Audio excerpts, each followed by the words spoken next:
নমস্কার, স্বাগত জানাই আপনাকে ভিডিওতে। আর এই ভিডিওতে আমরা আলোচনা করব যে আপনার ট্রেডিং আর আপনার ইনভেস্টিং এর মধ্যে পার্থক্য কি? যেরকম আপনি দেখতে পাচ্ছেন।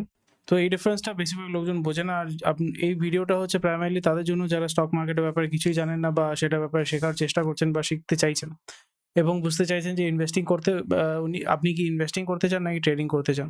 সো দুটো কনসেপ্ট আপনাকে ক্লিয়ারলি বুঝতে হবে যাতে আপনি পুরো কনসেপ্টটাই ক্লিয়ার হয়ে যায়। আর যদি আপনি এই চ্যানেলে নতুন হয়ে থাকেন তাহলে নিশ্চয়ই এই ভিডিওটাকে লাইক করবেন যদি ভিডিওটা পছন্দ আপনার হয়। আর এই চ্যানেলটাকে সাবস্ক্রাইব করবেন রেগুলার আপডেটস পাওয়ার জন্য।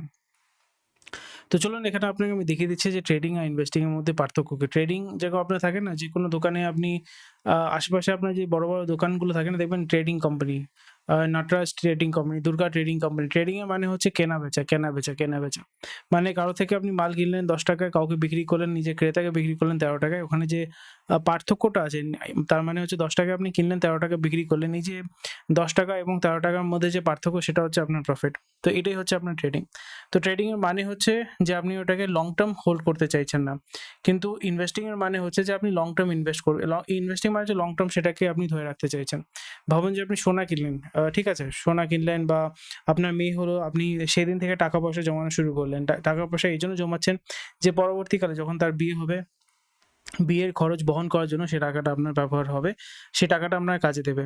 বা এখন থেকে আপনি সোনা আ এখন থেকে কিনে রেখে দিচ্ছেন। কারণ কি? আপনার ২০ বছর পরে যখন আপনার মেয়ের বিয়ে হবে তখন গয়নার দাম অনেক বেশি হবে। নিশ্চয়ই অনেক বেশি হবে। আর সেই জায়গায় এই যে আপনি টাকাটাকে জমাচ্ছেন বা সোনাটাকে জমাচ্ছেন সেটা আপনাকে সাহায্য করবে। এই হচ্ছে বেসিক কনসেপ্ট। এটা হচ্ছে ট্রেডিং আর ইনভেস্টিং এর মাধ্যমে আপনার ডিফারেন্স। এখানে আরেকটা জিনিস হচ্ছে ট্রেডিং মানে হচ্ছে যখন আপনি স্টক মার্কেটে আমরা ট্রেডিং এর কথা বলি তো এখানে আপনার ইন্টারডে ট্রেডিং হয়, সুইং ট্রেডিং হয়, বিভিন্ন রকমের ট্রেডিং হয়। কিন্তু মেইন কনসেপ্টটা এটাই হচ্ছে যে আপনি এক দামে কিনছেন, আরেক দামে সেটাকে বিক্রি করছেন। এটাই হচ্ছে মেইন কনসেপ্ট। আর ইনভেস্টমেন্টে কি হচ্ছে যে আপনি জিনিসটাকে একটা স্টককে পারচেজ করে রেখেছেন ১০ বছর, ৫ বছর, ১৫ বছরের জন্য সেটাকে আপনি হোল্ড করে রেখেছেন। তো এখানে যারা ইনভেস্টিং করে তাদেরকে বলে ইনভেস্টর এবং যারা ট্রেডিং করে তাদেরকে বলা হয় ট্রেডার। কনসেপ্টটা আপনি বুঝতে পারলেন?